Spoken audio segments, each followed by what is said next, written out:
Hi, I'm Dr. John Thompson, president and founder of extraktLAB. Today we're going to be talking about white film evaporation and hemp processing. It's going to be a great time. Let's get started. So what is a white film evaporator anyway, and why do you use it?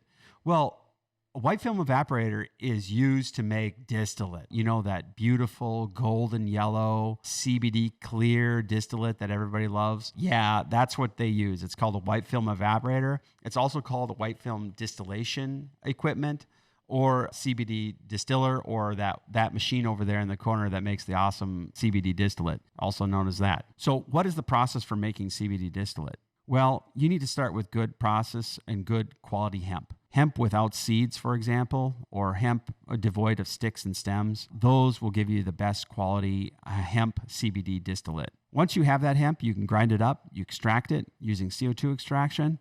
You de-wax it, take all the waxes out of it via a winterization process, and remove solvents to optionally decarboxylate. Then it goes into your distillation machine to make beautiful, clear CBD distillate. So where are white film evaporators used in hemp extraction?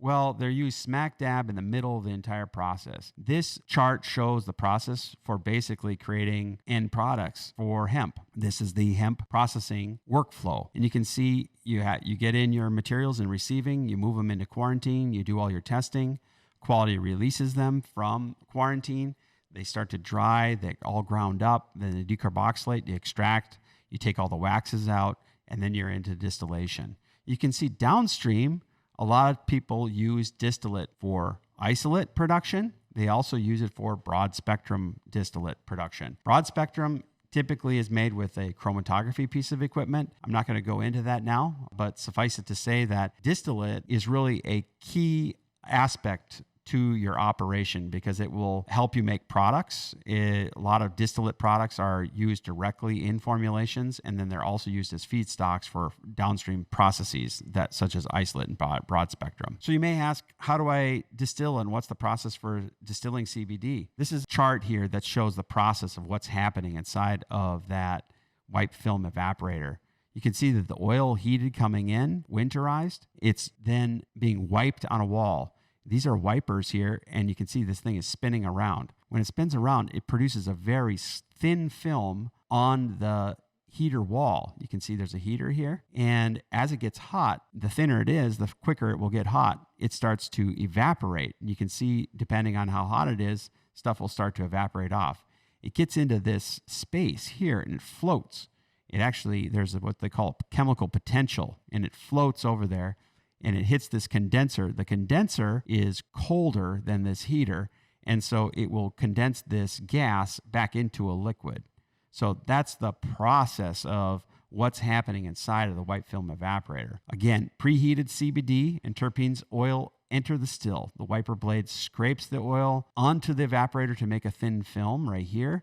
Terpenes boil off, but they don't condense on the condenser. So the terpenes end up typically in the vacuum system, and the CBD boils off and condenses on the condenser. Those components of the oil that do not boil stay on the wall and are pushed down. That's called the residual. So how potent is distillate produced by the white film evaporator?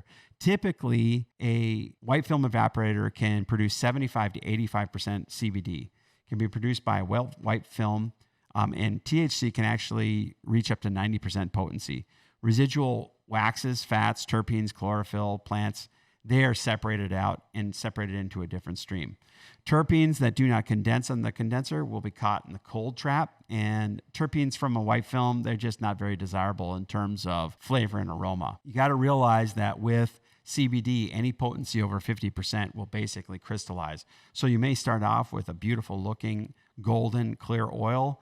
You set it down, let it cool, and it'll crystallize out. You won't be able to see through it. So that's one thing associated with upgrading the potency of CBD oils. So how does a white film distillation work? Well, you can see here is a plot of all these different solvents and different cannabinoids and also different terpenes, and they're all ranked by boiling point. You can see that as the vacuum increases, these boiling points actually go down in terms of the temperature that they'll boil at.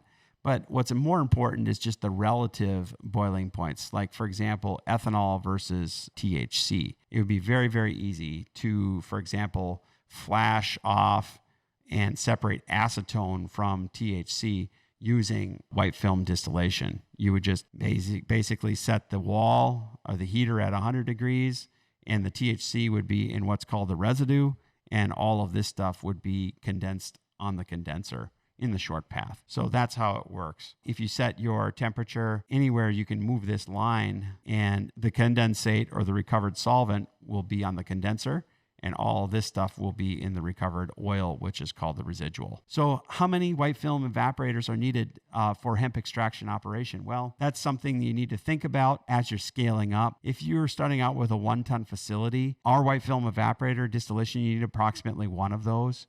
It's a dual still, and we call it the clear still. It's a dual still white film evaporator. Basically, as you increase the number of tonnage, you're going to have to increase the number of distillation units. But it's pretty simple. You do 1-to-1, 2-to-1, 3-to-1. Now, if your potency of your input material is really high, 10 or 15%, you're probably going to be creating more crude oil, and you're also going to need more white film distillation units. So depending on your input potency, you're going to need to think about, okay, maybe you need to add 2, 3, 4, 5, 6.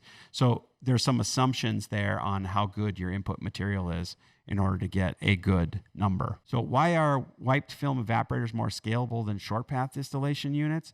Well, this plot kind of shows that. You can see here you have tons of biomass processed per day. This is the number of white film units that you'd have to have. And here's the number of short path, 10-liter short path distillation units you'd have to have. Short path distillation is also another way to get and separate out, so for example, cannabinoids from the rest of the residue. It really produces a beautiful oil. It produces beautiful potent oil, but it's not very scalable, as you can see here. And it's also not very consistent.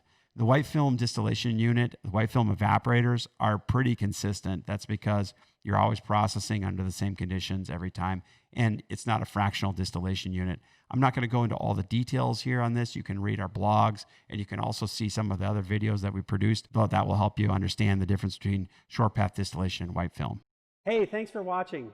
We have many resources available for you to get your hemp operation up and running. Calculators, advanced extraction guides, distillation guides, CBD jam sessions. We have just lots of content. Links to which are in the description below, as well as the cards up above. I'd like to hear from you. What was your favorite part of the video? If you would let me know in the comments below, I'd be really appreciative of it. Also, don't forget to subscribe to our channel for more content like this. This has been Dr. John with extraktLAB. Thank you, and have a great day.